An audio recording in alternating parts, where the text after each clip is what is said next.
നമസ്കാരം. കെ ഗണേഷ് കുമാർ ഒരു ഹിന്ദു ആണ് എന്നാണ് എല്ലാവരും ധരിച്ചിരിക്കുന്നത്. എന്നാൽ അതൊരു തെറ്റായ ഒരു ധാരണയാണ്. പക്ഷെ ഗണേഷ് കുമാർ NSSന്റെ ഒക്കെ ഈ ബോർഡ് അംഗത്തിലൊക്കെ കൊണ്ട് നായരാണ് എന്നൊക്കെ ലേബലിലാണ് ഗണേഷ് കുമാർ കയറി ഇരിക്കുന്നത് എങ്കിലും യഥാർത്ഥത്തിൽ ഗണേഷ് കുമാർ ഒരു ക്രിസ്ത്യാനിയാണ്. മതം മാറിയ കാര്യം NSSൽ ഇരിക്കുന്ന ആ സുകുമാരൻ നായർ അറിഞ്ഞിട്ടുണ്ടോ അതോ അറിഞ്ഞിട്ടും മിണ്ടാതെ ഇരിക്കുകയാണോ എന്നൊരു സംശയമുണ്ട്. കാരണം നമുക്കറിയാം ഗണേഷ് കുമാറിന്റെ ലീലാവിലാസങ്ങൾ ഇന്നലെയാണ് രണ്ടാമത്തെ ഭാര്യ കാണുന്നതും. ആ കാഴ്ച കണ്ട് അന്തം വിട്ട് 112 കേരള പോലീസ് എപ്പോഴും അവരുടെ ഫേസ്ബുക്ക് പേജിലടക്കം അവർ പരസ്യം ചെയ്യുന്നതാണ്. നിങ്ങൾക്ക് എന്തെങ്കിലും ഒരു ബുദ്ധിമുട്ടുണ്ടെങ്കിൽ ഉടനെ 112 ഫോൺ എടുക്കുക, 112ൽ വിളിക്കുക എന്നൊക്കെയാണ് കേരള പോലീസ് പറഞ്ഞത്. അങ്ങനെയാണ് ഈ ഗണേഷ് കുമാറിന്റെ ഭാര്യ ആദ്യം ഒരു സഹായം തേടി മുൻ DGP ആയ ശ്രീലേഖയോട് ഫോണിൽ വിളിച്ച് പറയുന്നു. ശ്രീലേഖ പറഞ്ഞു ഉടനെ 112 വിളിക്കൂ എന്ന് പറഞ്ഞു. അങ്ങനെ 112ൽ വിളിച്ചപ്പോഴാണ് ഇങ്ങനൊരു സംഭവം ഉണ്ടെന്ന് ഗണേഷ് കുമാറിന്റെ ഭാര്യ പറയുന്നു. ഉടനെ തന്നെ കൺട്രോൾ റൂമിൽ ഇരിക്കുന്ന പോലീസ് ഉദ്യോഗസ്ഥർ അത് തൊട്ടടുത്തുള്ള സ്റ്റേഷനിലേക്ക് ഡൈവേർട്ട് ചെയ്ത് വിടുന്നു. അങ്ങനെ പോലീസുകാർ എത്തിയപ്പോഴാണ് സംഭവം അവിഹിതമാണ്, അനാശാസ്യമൊക്കെയാണ്. പക്ഷേ ഇരിക്കുന്ന ആള് വന്നിട്ട് മന്ത്രിയാണ്. കാരണം മന്ത്രിക്ക് എന്ന് പറഞ്ഞാൽ പാർട്ടി ഇല്ലെങ്കിലും അല്ലെങ്കിൽ അധികാരം ഇല്ലെങ്കിലും ജീവിക്കാനുള്ള പൈസയൊക്കെ ഗണേഷ് കുമാറിന്റെ കയ്യിൽ കോടിക്കണക്കിനുണ്ട്. പക്ഷെ പോലീസുകാർ അങ്ങനെയല്ല. അവർക്ക് ഈ മാസം കിട്ടുന്ന ചെറിയ ഒരു വരുമാനം വെച്ചിട്ടാണ് അവരുടെ കുടുംബം തന്നെ കഴിഞ്ഞു പോകുന്നത്.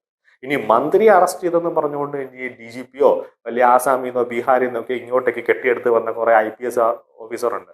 അവന്മാരോ അല്ലെങ്കിൽ മുഖ്യമന്ത്രിയോ ഒക്കെ സസ്പെൻഷനോ ഡിസ്മിസലോ ഒക്കെ അടിച്ചു തന്നാൽ ജീവിതം കോഞ്ഞാട്ടിയാവും. അതുകൊണ്ട് അവർക്കും ഒന്നും ചെയ്യാൻ പറ്റാത്ത രീതിയിൽ അവർ കൈകെട്ടി നിൽക്കുകയാണ്. അപ്പോൾ കേരള പോലീസിന്റെ സ്വഭാവം എന്താണെന്ന് അവർക്ക് കുറ്റം പറഞ്ഞിട്ട് കാര്യമില്ല. അവര് നിസ്സഹായ ഒരു അവസ്ഥയിലായിപ്പോയി അവർ നിൽക്കുന്നത്. ഇപ്പോഴത്തെ പ്രധാന കാര്യം ഗണേഷ് കുമാറിന്റെ ജാതിയാണ്.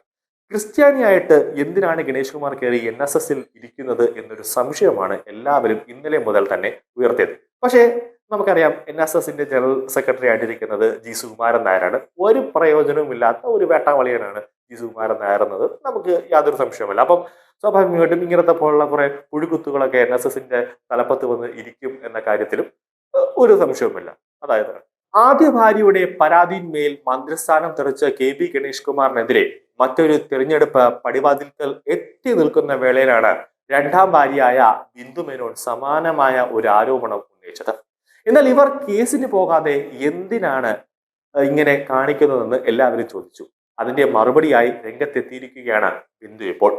ബൈബിളിലെ വിശ്വാസം അനുസരിച്ച് വിശ്വാസികൾക്കിടയിൽ രാജ്യത്തെ നിയമപരമായ കേസുകൾക്ക് പ്രസക്തി ഇല്ല എന്ന് ചില ക്രൈസ്തവ വിഭാഗങ്ങൾ വിശ്വസിക്കുന്നുണ്ട്. ഇങ്ങനെ വിശ്വസിക്കുന്ന വിഭാഗത്തിലെ അനുയായിയാണ് ബിന്ദു. ക്രൈസ്തവ വിശ്വാസി എന്ന നിലയിൽ കയ്യിൽ ചൈൽഡ് ഓഫ് ജീസസ് എന്ന് പച്ചകുത്തിയിട്ടുണ്ടെന്നും അവർ പറയുന്നുണ്ട്. തനിക്ക് ആർക്കെതിരെയും കേസ് കൊടുക്കാൻ താല്പര്യമില്ലെന്നും ദൈവം തനിക്കായി എന്ത് നിശ്ചയിച്ചിട്ടുണ്ടോ അത് സംഭവിക്കുമെന്ന് കരുതുന്നു എന്നാണ് ബിന്ദു ഒരു ചാനലിനോട് പറഞ്ഞത്. ഗാർഹിക പീഡനത്തിന്റെയും വിവാഹേതര ബന്ധത്തിന്റെയും ആരോപണങ്ങളായിരുന്നു ആദ്യ ഭാര്യ ഡോക്ടർ യാമിനി തങ്കച്ചിയുമായുള്ള ഗണേഷ് കുമാറിന്റെ ആദ്യ വിവാഹ ബന്ധം പിരിയാനുള്ള ഒരു പ്രധാന കാരണം. ക്യാബിനറ്റ് മന്ത്രിസ്ഥാനം നഷ്ടമാകുന്നതിലേക്ക് നയിച്ച പ്രശ്നങ്ങളായിരുന്നു ഈ കുടുംബ ജീവിതത്തിൽ ഗണേഷ് കുമാർ നേരിട്ടത്. ഗാർഹിക പീഡനം ആരോപിച്ചാണ് യാമിനി തങ്കച്ചി വിവാഹമോചനം ഹർജി വരെ സമർപ്പിച്ചത്. അന്നത്തെ മുഖ്യമന്ത്രി ഉമ്മൻചാണ്ടിക്ക് മുമ്പാകെ യാമിനി തങ്കച്ചി രേഖാമൂലം പരാതി നൽകുകയുണ്ടായി. തുടർന്ന് 2013 ഏപ്രിൽ മാസത്തിൽ ഗണേഷ് കുമാർ മന്ത്രിസ്ഥാനം രാജിവെച്ചു. ടെലിവിഷൻ മാർക്കറ്റിംഗ് മേഖലയുമായി ബന്ധപ്പെട്ട് പ്രവർത്തിച്ചിരുന്ന ബിന്ദു 2014 ഗണേഷ് കുമാറിനെ വിവാഹം ചെയ്തു.